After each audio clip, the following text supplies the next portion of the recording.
Oi pessoal, tudo bem? A gente vai fazer hoje uma live com o colega Robertson Pozzobon. Nós vamos conversar sobre o foro privilegiado e sobre decisões recentes do Supremo Tribunal Federal que impactaram o foro privilegiado e sobre o que a gente pode fazer como sociedade para mudar essa realidade. Opa, o Robertson entrou aqui.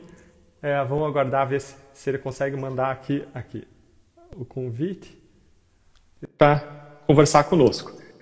Essa é uma causa muito importante se a gente quer acabar com a impunidade da grande corrupção política brasileira, né, Robertson? Bom, bem-vindo, meu garoto. Tudo bem? Bem-vindo. Alegria estar com você aqui, viu? Prazer é todo meu, Deltan. Sempre bom debater contigo e é um prazer. Obrigado pelo convite. Minha alegria. Então, a gente quer trazer hoje para vocês informação estruturada, de qualidade e com um modelo de ação. O que a gente pode fazer para mudar essa realidade? Nosso objetivo aqui, nessa live, na série de lives que a gente está começando, eu e o Robertson, é trazer entendimento, conhecimento para a cidadania, para a transformação. A gente não quer encher vocês com um monte de informação sem uso. Não, a gente quer dar informação para se tornar esse país um país melhor, um país que mude, um país que possa se desenvolver sem corrupção, sem desvio de verba pública. Então, os nossos encontros, e a gente quer fazer um encontro por semana, esse é o nosso primeiro, muito bem-vindos a todos vocês. Aqui, Dilson está entrando, Diego, Kaique, cara, tem muita gente aqui entrando, Moderati, cara, super bacana a participação de vocês. A gente quer que vocês sugiram temas para as próximas lives e a gente quer sempre trazer conhecimento voltado para ação. Quero apresentar para vocês o Robertson, acho que a maior parte de vocês já conhece, o Robertson é procurador da República, que é membro da Lava Jato desde lá atrás e que hoje continua no núcleo da Lava Jato, que faz parte do GAECO do Paraná. O Robertson é mestre em Direito pela PUC-Paraná e está fechando o doutorado dele em poucos meses na Universidade Federal do Paraná. Ele estuda muito e é um grande trabalhador, é uma das pessoas reconhecidas como sendo um dos melhores investigadores dentro do Ministério Público Federal brasileiro. Alguém que vai atrás de informação, que faz conexões. Então, é um privilégio de você aqui, Robertson, ter esse ambiente de debate aqui sobre esses assuntos importantes com você. E eu queria contar para vocês, antes de passar a palavra para o Robertson, dar o boa noite para todo mundo também, eu queria dizer para vocês que eu e o Robertson, a gente pensou em primeiro lugar em fazer uma live sobre os retrocessos no combate à corrupção. Muita gente me chamou para fazer live sobre esse assunto, mas a gente pensou um pouco mais e falou, olha, quando se fala de retrocesso, parece que é algo consumado, e não tem nada de consumado. A história não é uma marcha inexorável em direção ao retrocesso, assim como ela não é uma marcha irrefreável em direção ao progresso. Não. Quem faz a diferença para a história caminhar para o progresso, para o retrocesso, somos nós. A história está em movimento, em marcha, e nós podemos influenciar e devemos influenciar o resultado. Se a gente quer um país melhor para todos nós precisamos seguir agindo. A gente já fez muito como grupo, como sociedade, no combate à corrupção ao longo dos últimos anos, e a gente precisa fazer muito mais. Então, essa série de lives, de novo, objetivo é trazer conhecimento para ação, para mudança. E a gente vai hoje conversar sobre o que é o foro privilegiado e as razões pelas quais ele não funciona. A gente vai conversar sobre a razão estrutural, central, para ele não funcionar. Vai mostrar que esse problema estrutural gera muita demora, a demora gera prescrição, ou seja, impunidade, e vai mostrar para vocês qual é a solução mais próxima de ser realizada, que é a PEC 333, e, enquanto ela não é aprovada, quais foram as decisões do Supremo Tribunal Federal que vieram desde 2018 nessa matéria, em avanços e passos adiante e passos atrás, decisões do Supremo, e, por fim, o que a gente pode fazer para incentivar a aprovação dessa PEC 333, que só depende agora de uma votação na Câmara dos Deputados para ela ser aprovada, passar a valer e reduzir drasticamente o foro privilegiado. Bom, situada o assunto da nossa live, eu queria, antes de começar, passar a palavra para o Robertson para dar uma boa noite a todo mundo também e falar um pouco sobre o que ele tem em mente para esses nossos encontros semanais. Legal, Delta. Pessoal, boa noite. É um prazer enorme aqui poder participar desse debate, desse tema e com o Deltan.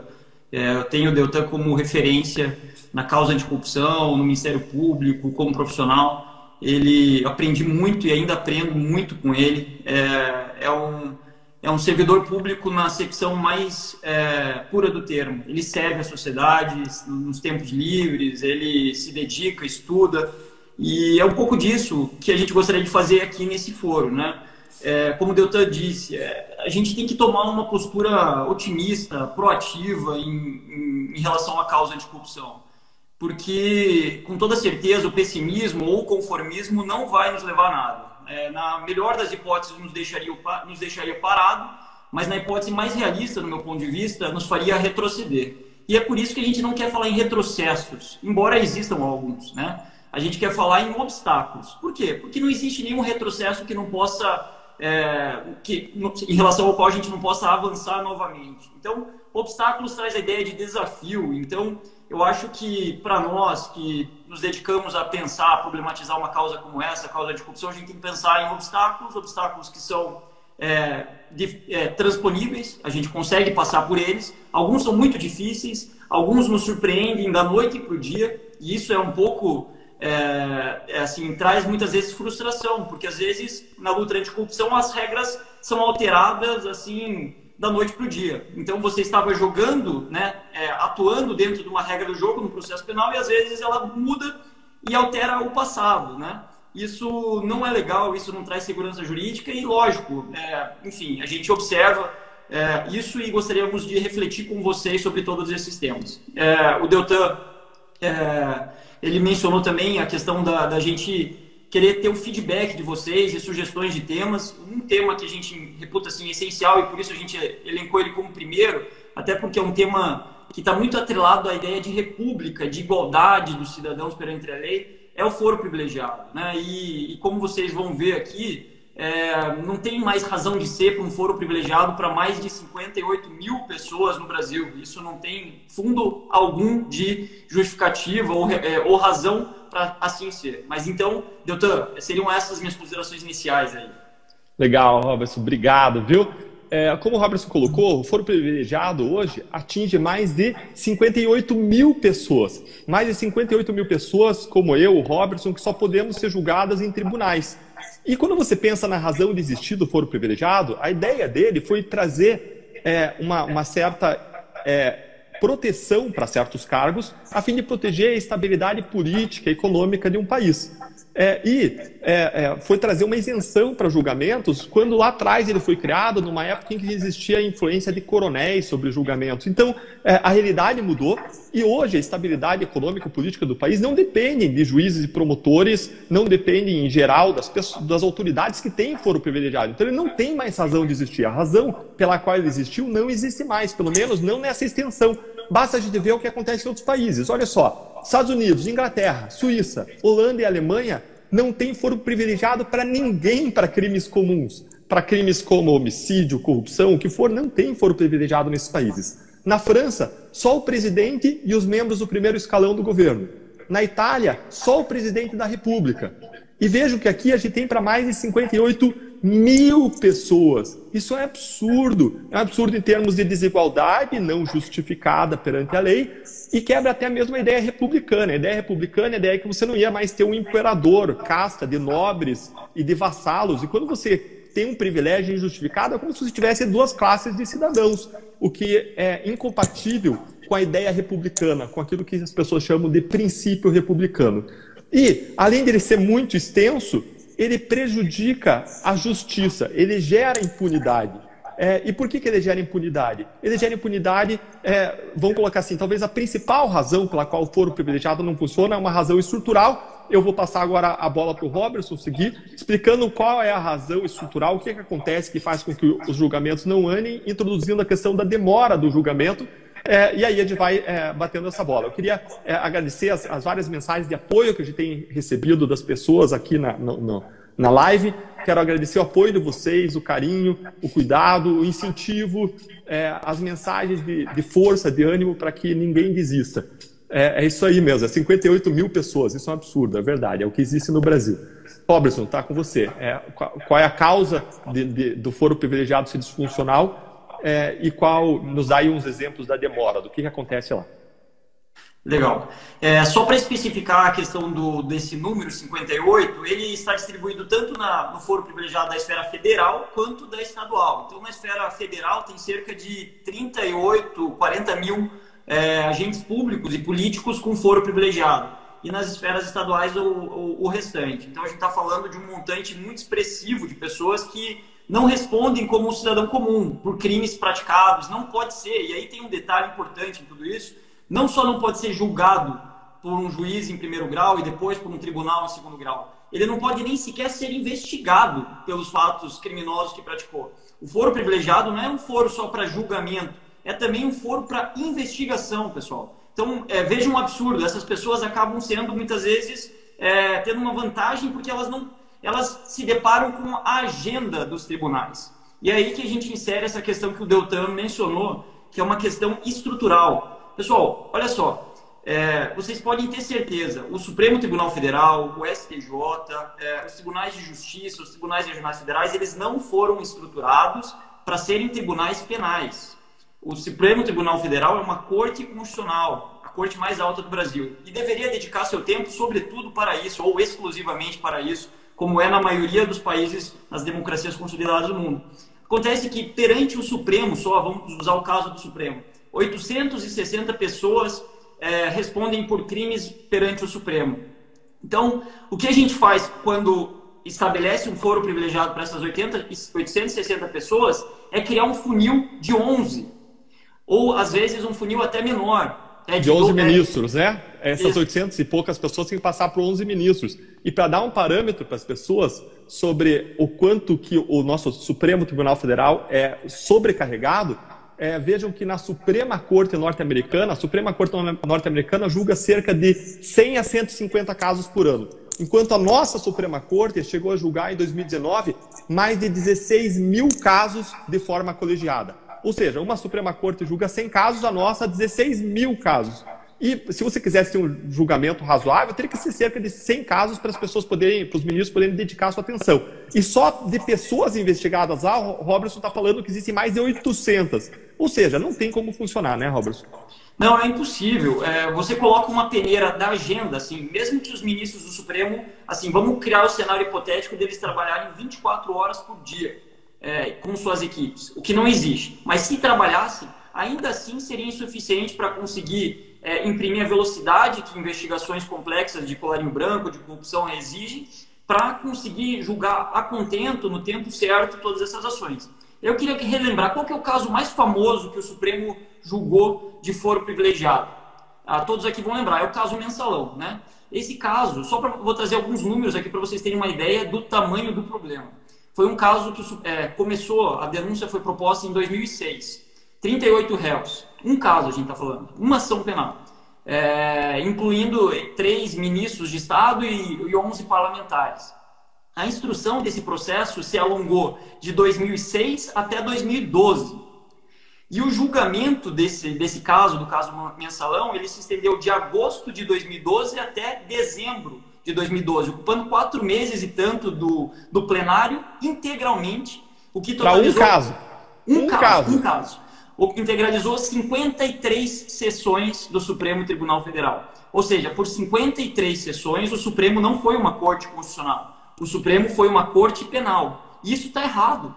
Isso é submeter a agenda desses ministros importantíssima para causas de menor importância. Não, tudo bem, é uma causa importante penal, sim, mas é fato. O Supremo, o STJ, não são cortes para julgar fatos, são cortes para julgar teses jurídicas da legislação federal, no caso do STJ, ou da interpretação da Constituição, no caso do Supremo. Então, não tem como dar certo o foro nessa extensão. Sim, Robertson. E tudo isso faz com que os casos demorem muito. Vamos ter alguns exemplos aqui de demora, tá? Enquanto num juiz de primeira instância, quando o Robertson, ali na Lava Jato, ele faz uma acusação criminal contra pessoas que foram investigadas, o juiz demora para dar início ao processo cerca de 2 dias a 1 semana, 15 dias, para dar o começo do processo. Ele emite uma decisão em que ele diz, olha, existem provas suficientes para a gente começar um processo criminal contra fulano, contra ciclano. Agora, quando se trata de um caso da Suprema Corte, sabe quanto tempo demora? Demora 617 dias. O ministro Barroso chamou esse número de um escândalo. Um escândalo para você dar o começo, a primeira decisão de um processo penal, lá demora 617 dias, coisa que aqui na primeira instância demora dias. Lá no Supremo Tribunal Federal, a publicação de uma decisão colegiada costuma demorar 100 dias, em média, desde 2002, costuma passar de 100 dias a publicação, só para publicar. O juiz decidiu, está pronta a decisão, só para publicar isso, só para se tornar oficial, se tornar pública essa decisão, isso demora mais de 100 dias. 100 dias. Olha o que aconteceu numa das únicas condenações do Supremo na Lava Jato. Foi condenado Nelson Meurer, e sabe quantos anos demorou para sair a publicação da decisão de condenação?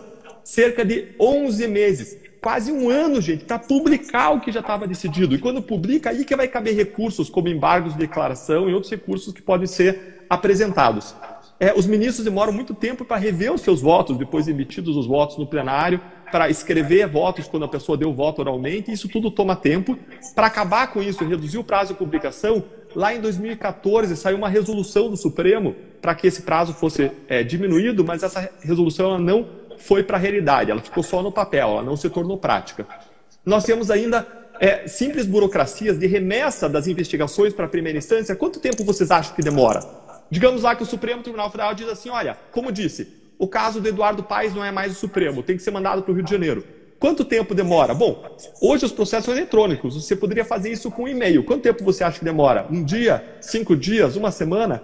O caso do Eduardo Paes demorou quase um ano para ir do Supremo para o Rio de Janeiro. O caso envolvendo os ex-senadores Waldir Raupp e Romero Jucá, do PMDB, demorou para ser enviada do Supremo Tribunal Federal para Curitiba, demorou 7 meses. 7 meses. O jornalista que publicou isso, ele fez uma piada até. Ele falou o seguinte, se esse processo tivesse ido no lombo de um burro do Supremo Tribunal Federal para Curitiba, ele poderia ter feito nesse tempo, esse trajeto, poderia ter feito 30 vezes esse trajeto no lombo de um burro, quando hoje vai por e-mail, né? É imediato, é um processo eletrônico, é por via eletrônica que pode ser transmitido. Então, tudo demora lá no Supremo. Essa foi a conclusão do estudo sobre o Supremo em números da Fundação Getúlio Vargas. Além disso, você tem pedidos de vista que podem fazer os julgamentos demorar, e você ainda tem uma dificuldade na investigação. Quando o Robertson lá está praticando atos de investigação, ele faz isso diretamente, como o Ministério Público. Ele decide o que ele vai fazer. Então, vamos dizer que o Robertson decide ouvir uma testemunha X. Essa testemunha X fala da testemunha Y. No dia seguinte, ele está intimando a testemunha Y para depor. No Supremo, não é assim que funciona. No Supremo, o Ministério Público e a polícia não podem sair fazendo as diligências. A cada passo, ele tem que pedir a autorização do ministro. Agora, num tribunal sobrecarregado, em que o ministro demora um mês ou mais para decidir, a cada passo, você tem que esperar uma decisão que vai demorar pelo menos um mês para você poder dar o passo seguinte. Investigações são dinâmicas. Se você não fizer as coisas rapidamente, você precisa de centenas de passos, as investigações se alongam por anos, como acontece lá. Isso tudo gera impunidade em decorrência da demora, em decorrência da prescrição. Nós tivemos vários indicativos muito concretos disso. Eu não sei se o Robertson quer entrar aqui e falar disso, quer que eu siga falando. Eu acho que pode seguir, Delta. Vou fazer um adendo em seguida aí, mas pode seguir, para não perder o fio da meada. Joia. Então a gente tem vários números que mostram que essa demora, essa falta de perfil institucional dessa corte para fazer esse tipo de investigação, esse tipo de julgamento, isso gera impunidade. Veja esses números, olha só. A FGV, Fundação Getúlio Vargas, Direito Rio, disse que dentre as 440 ações penais que foram concluídas entre 2011 e 2016 pelo Supremo, teve condenação em sabe quanto por cento? A condenação aconteceu em menos de 1% dos casos. 68% dos casos ou prescreveram ou foram repassados para as instâncias inferiores. Segundo informações levantadas pelo ministro Barroso, do próprio Supremo, que ele levantou e divulgou isso em 2017, 116 casos prescreveram no Supremo e 830 casos prescreveram no Superior Tribunal de Justiça. Gente, olha o tanto de caso. Isso a gente está falando de crime praticado por pessoa importante. São casos que podem indicar que pessoas que estão lá em cima nos governando desviam dinheiro público. E a gente teve no Supremo a prescrição de 116 casos e no Superior Tribunal de Justiça de 830 casos. Vários crimes importantes. Claro. Você me permite só fazer um parênteses em relação a isso, porque é um aspecto lateral, mas a gente às vezes acaba esquecendo. Quando a gente fala desses 860 agentes políticos, da alta administração pública que responde perante o Supremo, a gente está falando das pessoas que fazem nossas leis, que depois vão ser executadas, e que executam as leis por parte do Poder Executivo. Então, quando um processo como esse demora para ser julgado, o que acontece é que essa pessoa continua fazendo lei. Embora ela seja denunciada por corrupção, nos 3, 4, 5, 10 anos que se estende o seu julgamento, ela continuará fazendo leis. Agora, imagine aqui vocês comigo. Qual é a chance de uma pessoa que está respondendo por corrupção, lavagem de dinheiro, por crimes gravíssimos perante o Supremo, aprovar uma lei que torne o combate desses crimes mais eficientes? Tendente é zero. É lógico que ela não vai legislar em malefício próprio. Por quê?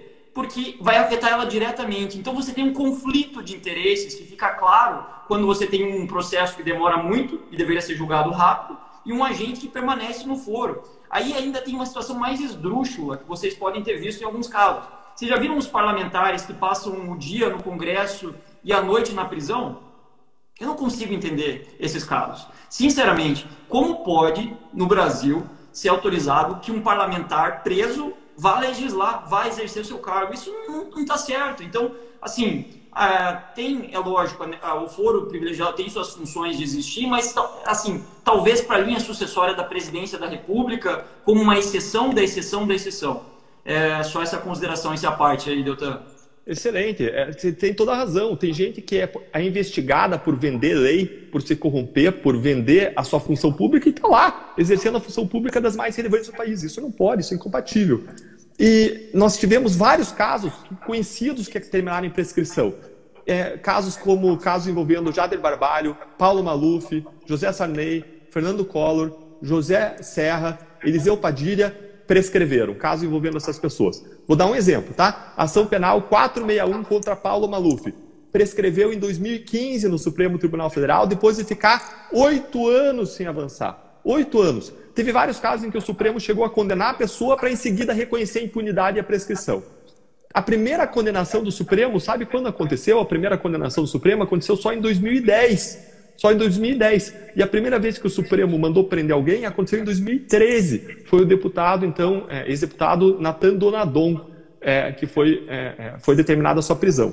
Então, só vou fazer um parênteses aqui. Eu estou vendo várias pessoas falando isso. Pessoal, a conexão está caindo, né?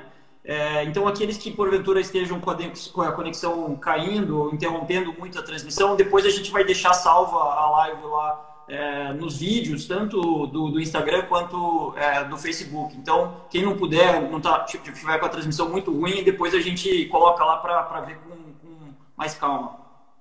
Isso mesmo. Bacana. E aí, assim, a gente colocou um cenário de caos, né? Porque isso é um caos institucionalizado na gestão de processos. É uma sobrecarga enorme, uma demora que gera prescrição, que gera impunidade, que é o que ninguém de nós deseja. E qual que é a solução para esse problema? Bom, a única solução é você restringir o foro privilegiado. Por uma questão de desigualdade, por uma questão de impunidade, é você restringir das 58 mil pessoas que têm foro privilegiado para um número pequeno, razoável, compatível com a ideia de você proteger a estabilidade econômica e política do país. E existe uma PEC, uma proposta de emenda à Constituição que já fez isso, que faz isso, e que já foi aprovada no Senado Federal, e que foi enviada para a Câmara dos Deputados e que está pendente de aprovação na Câmara dos Deputados. É a chamada PEC 333 de 2017. Então, ela já foi aprovada no Senado Federal, ela está na Câmara, ela reduz o foro privilegiado de 58 mil pessoas para 5 pessoas, ela é muito razoável, ela é muito boa, mas ela está aguardando ainda a aprovação na Câmara dos Deputados, nas mãos do deputado, nas mãos do presidente da Câmara dos Deputados, tem que colocar ela em votação, que é o deputado Arthur Lira. Agora, você ter essa proposta lá no Congresso não significa necessariamente que a situação vai melhorar. A gente já ouviu propostas que queriam alterar essa PEC. Essa PEC é muito boa, mas já ouviu algumas pessoas dizendo que queriam alterar essa PEC para acabar com o foro privilegiado, jogar a investigação e o processamento dos deputados e senadores para a primeira instância e das outras autoridades para a primeira instância, mas manter o foro privilegiado para determinar medidas cautelares, como buscas e apreensões e prisões em relação a eles.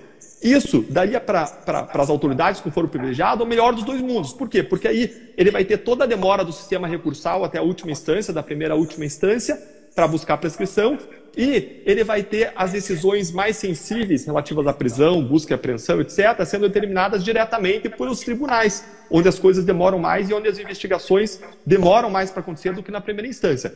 Então, pode piorar ainda, mas a PEC, como foi aprovada no Senado, foi uma grande vitória da sociedade brasileira.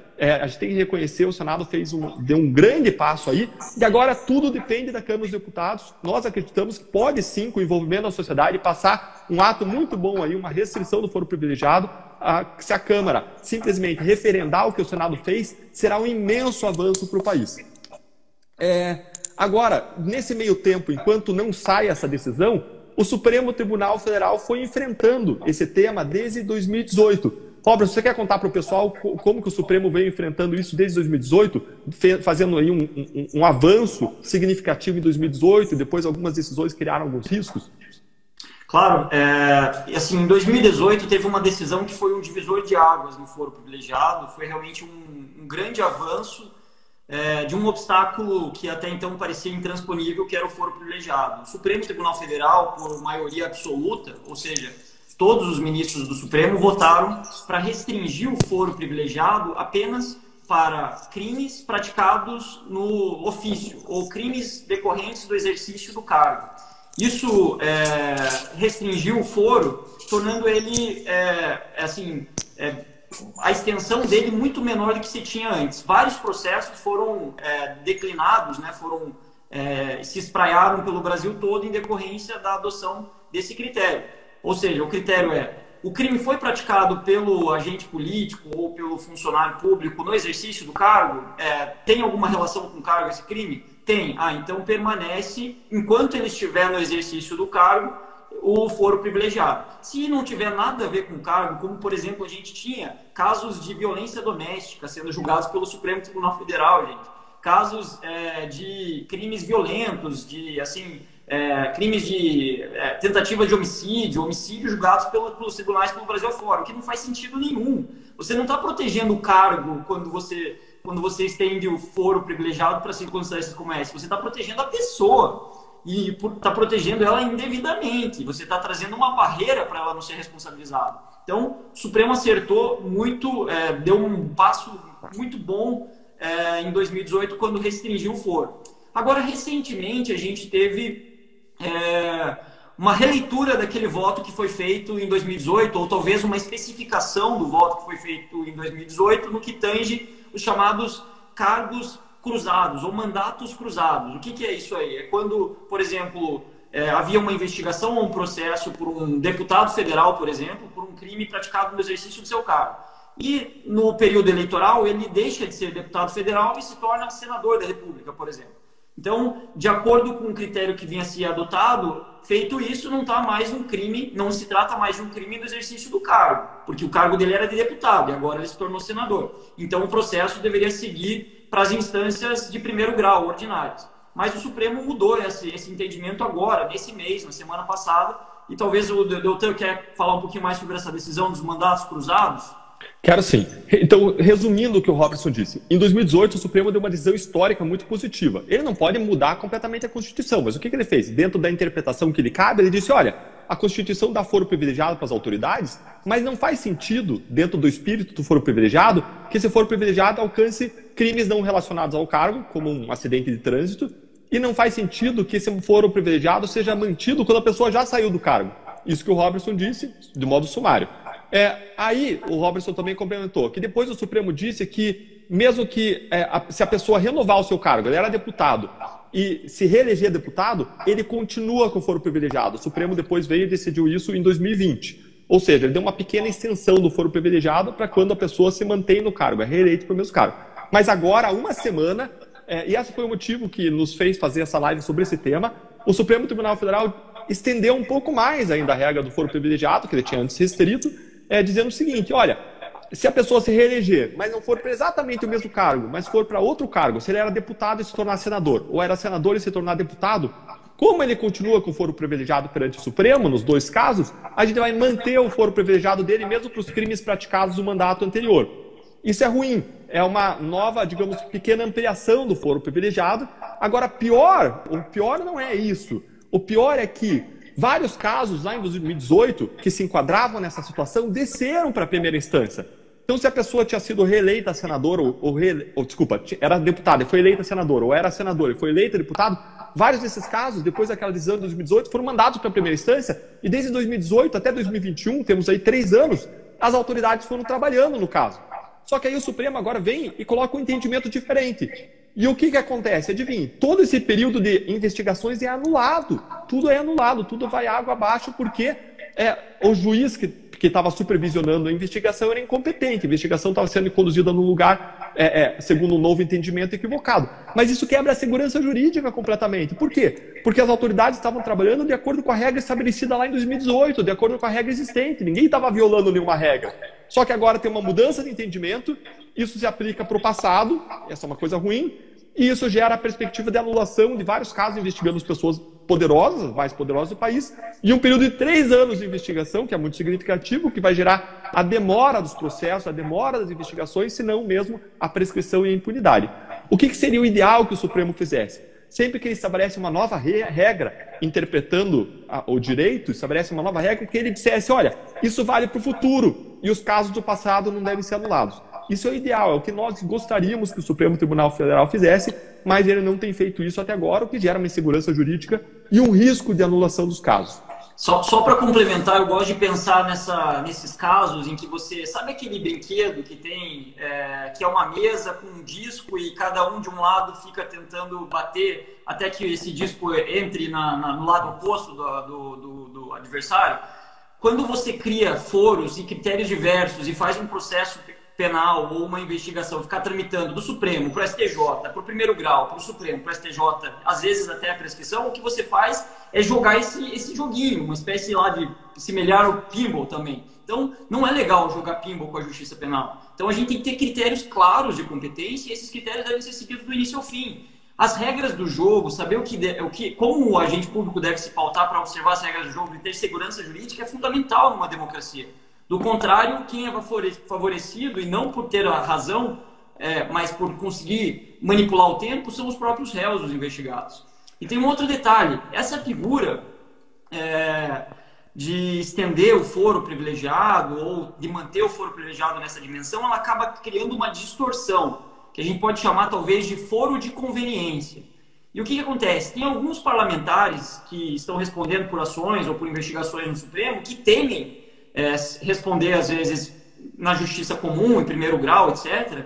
E eles acabam se recandidatando ao cargo, não porque pretendem permanecer na legislatura, muitas vezes, mas também para permanecer com o foro privilegiado.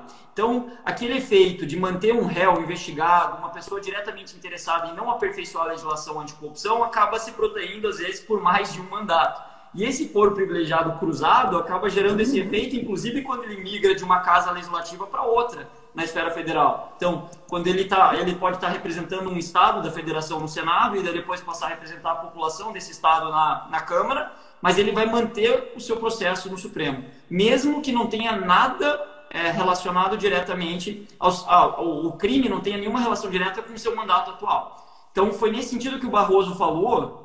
Eu vou aqui abrir aspas da fala dele, que a pedra de toque do julgamento anterior, do julgamento que restringiu o foro privilegiado, era manter a excepcionalidade do foro por prerrogativa de função. Porque não se trata de um privilégio estamental ou corporativo, mas de uma proteção às pessoas que desempenham certas funções, em prol do interesse público. Essa é a razão. Então não há razão para estender a quem deixa de exercer essas funções.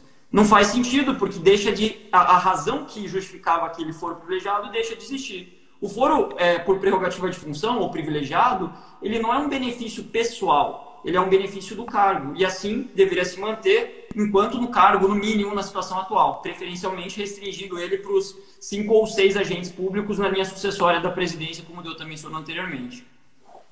É isso aí. Agora, a gente só vai ter a solução para esse problema, e eu vi aqui que alguém aqui nos comentários aqui perguntou de novo qual que é o número da PEC, para a gente resolver esse problema. O número da PEC é PEC 333 de 2017, que está na Câmara dos Deputados. E a única solução tem que vir a partir do Congresso Nacional. É só ele que pode, de fato, acabar ou restringir muito o foro privilegiado. E como eu disse, essa PEC ela já foi aprovada no Senado Federal, e agora ela aguarda aprovação na Câmara dos Deputados.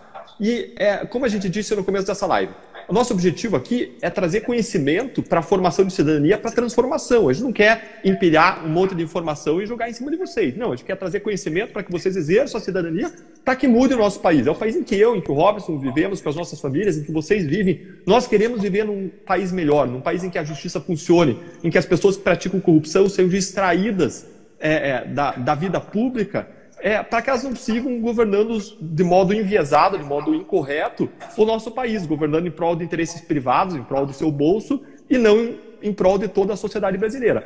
Nós queremos um país melhor e a gente não vai alcançar isso sem a gente diminuir significativamente os nossos índices de corrupção. Por isso que a gente quer trazer conhecimento voltado à ação, a gente quer empoderar os cidadãos para que os cidadãos possam ir e cobrar os seus direitos e pedir as mudanças que são necessárias para que o nosso sistema de justiça funcione. E nesse sentido, o que o cidadão pode fazer? Bom, onde que está essa PEC 333 de 2017? Essa PEC está hoje nas mãos do excelentíssimo deputado Arthur Lira, presidente da Câmara dos Deputados, que é um deputado por Alagoas. Não sei se alguém de Alagoas está nos assistindo aqui, mas é um deputado de Alagoas e está nas mãos dele pautar e colocar em votação. E não é por falta de iniciativa e de pedido de vários parlamentares. Já existiram 26 pedidos de deputados para que o presidente da Câmara dos Deputados incluísse esse projeto em pauta desde lá o começo de 2019. Já teve 26 pedidos, mas ele ainda não foi pautado, ainda não foi inserido. A pauta ela fica nas mãos do presidente, o presidente que decide o que vai pautar e o que não vai pautar. E ele tem essa prerrogativa e ele pode inserir em pauta. Ou seja, se o deputado Arthur Lira quiser, ele coloca em votação a PEC do foro privilegiado, do fim do foro privilegiado, e isso pode mudar essa realidade de impunidade em relação a grandes poderosos por conta dos problemas do foro privilegiado. Aí a gente vai ter que enfrentar outros problemas, como a prisão em segunda instância. Esse é outro passo que a gente precisa dar. A gente precisa da prisão após a segunda instância. Mas, independentemente dela, a redução do foro privilegiado é uma questão de justiça, de igualdade e da gente trazer as coisas para a racionalidade, né? Para seguir a razão da existência do foro, que não se justifica em relação a essas 58 mil pessoas, que criam um privilégio injustificável. E a gente já viu ao longo do tempo, ao longo da história, mobilizações da sociedade que fizeram com que o presidente da Câmara dos Deputados incluísse ou retirasse de pauta determinados assuntos ou que criasse comissões especiais. Ou seja, a mobilização da sociedade pode fazer, se a sociedade assim desejar, pode fazer com que esse tema, essa PEC, seja incluído em pauta. Os cidadãos podem pedir, e é legítimo que peçam para o presidente da Câmara dos Deputados, que ele coloque em pauta essa PEC especificamente. E nós, eu e o Robertson, tenho certeza que o Robertson também pensa assim, nós deixamos nosso pedido pessoal, né, como cidadãos brasileiros, para que essa PEC seja inserida em pauta e seja votada na Câmara dos Deputados. É importante a gente refletir, fazer aqui esse apontamento que o Congresso Nacional, tanto a Câmara quanto o Senado, tem uma pauta e tem a sua agenda e são soberanos na definição dessa pauta. Não se pode, por exemplo, um outro poder intervir nessa pauta, o judiciário determinar que seja incluído em votação. Isso é absurdo. Então, a palavra, a decisão do que será votado, quais leis serão votadas e aprovadas no Brasil é do Congresso. E, no caso, a gente está falando de uma PEC que já foi aprovada nos 2 turnos no Senado, a decisão é da Câmara dos Deputados. Mas quem decide a agenda, quem decide o que será votado ou não na Câmara dos Deputados é o seu presidente, no caso, o excelentíssimo deputado Arthur Lira. Então, hoje, a decisão, na verdade, ele assumiu essa função hoje, mas desde fevereiro de 2019 tem sido formulados reiterados pedidos de inclusão na pauta do dia, na ordem do dia, como se chama, para votar finalmente essa PEC, que já foi aprovada na Comissão de Constituição e Justiça e tudo mais. É ele que tem que decidir. Aí a reflexão que a gente deve fazer é: o que deve ser prioridade para o Congresso Nacional? Certamente o que é prioridade para aqueles que eles representam, o que é prioridade para o povo brasileiro. Então, o Congresso Nacional ele deve ser uma caixa de ressonância, uma amplificação do desejo do brasileiro. Agora eu pergunto aqui, quantos do Brasil querem que seja mantido o foro privilegiado? Né? Eu acho que é quase ninguém. Eu vi lá no site do Senado uma enquete, quem é contra, quem é a favor do foro privilegiado. Assim, era coisa de 189 mil a favor e menos de 1.000 contra. Então, Só fazer um adendo aqui, o maior abaixo-assinado da história, até então, naquela plataforma de abaixo-assinados avais, foi um abaixo-assinado contra o foro privilegiado, que foi entregue para a ministra Carmen Lúcia no começo de 2018, ela era então presidente do Supremo, no mesmo dia em que, em seguida, o Supremo restringiu o foro privilegiado mediante interpretação. Eu acredito no poder da mobilização popular, já existiram abaixo-assinados e já existiu a aprovação dessa PEC no Senado, agora o que a gente precisa é que ela seja votada na Câmara, né? Exatamente. É uma demanda de muitos brasileiros e, sem dúvida, existem vários parlamentares que também são sensíveis a isso. Muitos desses requerimentos, esses pedidos de inclusão na pauta, foram assinados por dezenas de parlamentares. Então, existem grupos de parlamentares que estão lá, por favor, inclua a PEC para acabar com o foro privilegiado na pauta. Então, isso está acontecendo já há algum tempo. Eu vou trazer aqui o número exato. E a gente precisa reconhecer os parlamentares que lutam contra a corrupção e que lutam pela aprovação de propostas contra a corrupção. Essa proposta de emenda à Constituição foi levada ao Senado, salvo engano, pelo senador Álvaro Dias, teve como relator o senador Randolph, e existem vários deputados engajados que buscam aprovação. Eu até recebi informações do deputado Michel Van Hatten, queria agradecer, atualizada sobre o estado da PEC, para que a gente pudesse trazer para as pessoas informação, para trazer informação para que as pessoas possam agir no sentido que entenderem correto, né? Se concordarem também com essa pauta e com a importância dela, para que as pessoas, a sociedade brasileira, possa clamar para que isso entre na pauta da votação. Só fazendo um rápido complemento aqui, eu acabei de acessar aqui o site do Senado e a consulta pública sobre a PEC 333 de 2017 teve cerca de 56 mil manifestações. O número de pessoas que manifestaram pelo fim do foro, 56.511. E o número de pessoas que manifestaram contra, 187. Então, isso aqui reflete a vontade popular e enfim... Estamos falando de representantes do povo, dos estados brasileiros, sem dúvida essa é uma prioridade e tomara que seja assim tratada por nossos representantes políticos. Exato, e essa é uma questão apartidária, né? Suprapartidária, que é uma questão contra a corrupção que é uma coisa que sensibiliza a todos, né? É uma questão de justiça, de igualdade perante a lei. Bacana. Então, a gente, como é prometido, a gente trouxe informação com o objetivo de empoderar as pessoas para a ação. E a gente quer seguir fazendo isso ao longo das próximas semanas. Por isso a gente queria convidar todo mundo que está participando. A gente viu várias mensagens aqui, eu estou acompanhando, super bacanas as ideias, sugestões, os incentivos que vocês deixam. E eu queria sugerir, pedir para vocês, nós queremos que vocês indiquem outros temas que vocês gostariam de ver abordados ao longo das próximas semanas, para a gente trazer informações e perspectivas de como agir, de como mudar o cenário, de como mudar a situação. Eu queria também convidar vocês para seguirem o Robertson no Instagram, no Facebook, alguém que sempre está trazendo informações atualizadas sobre o combate à corrupção, sobre casos da Lava Jato, informações sempre públicas, é claro. E é bom a gente lembrar que aqui a gente não está na condição de procuradores, aqui a gente está na condição de cidadãos brasileiros que querem transformação, que querem mudanças, na condição de professores e pessoas que estudam esse assunto, estudiosos desse assunto. E a gente queria convidar vocês a chamar, colocar aí no arroba aí o amigo de vocês, a pessoa que vocês conhecem, que pode ajudar a gente como cidadão nisso. Você coloque um arrobinha dizendo, olha, vamos participar, participe das próximas lives, veja isso, veja como que a gente pode atuar quando for privilegiado. A gente queria convidar vocês para convidar outras pessoas, incentivar vocês a convidar outras pessoas para que possam conhecer esse assunto, tomar pé dessas informações sobre as quais a gente conversou hoje e que possam se engajar também nessa causa. E queria finalizar agradecendo vocês todos por esse tempo. A gente já tem aí um bom tempo de live, né? Já estamos aí em 45 minutos. A gente quer deixar essas lives o mais possível objetivas, trazendo informações e possibilidade de ação. Não queremos somar mais que o tempo necessário e queremos finalizar isso agradecendo vocês pela participação, pelos incentivos, pelo engajamento e deixar a última palavra para o meu convidado, o Robertson, com quem eu espero estar ao longo das próximas semanas, às terças-feiras, às 19 horas, conversando sobre obstáculos, desafios na luta contra a corrupção e sobre como nós, como vocês, como todos juntos podemos superar esses desafios. A luta contra a corrupção não é uma luta de uma pessoa, é uma luta da sociedade brasileira, é uma luta suprapartidária e é uma luta geracional. Não é uma luta de 1, 2, 3 anos, e pode até dar alguns passos grandes como deu nos últimos anos, mas é uma luta que demanda perseverança e é uma luta de uma geração. Robertson, para você a mensagem final.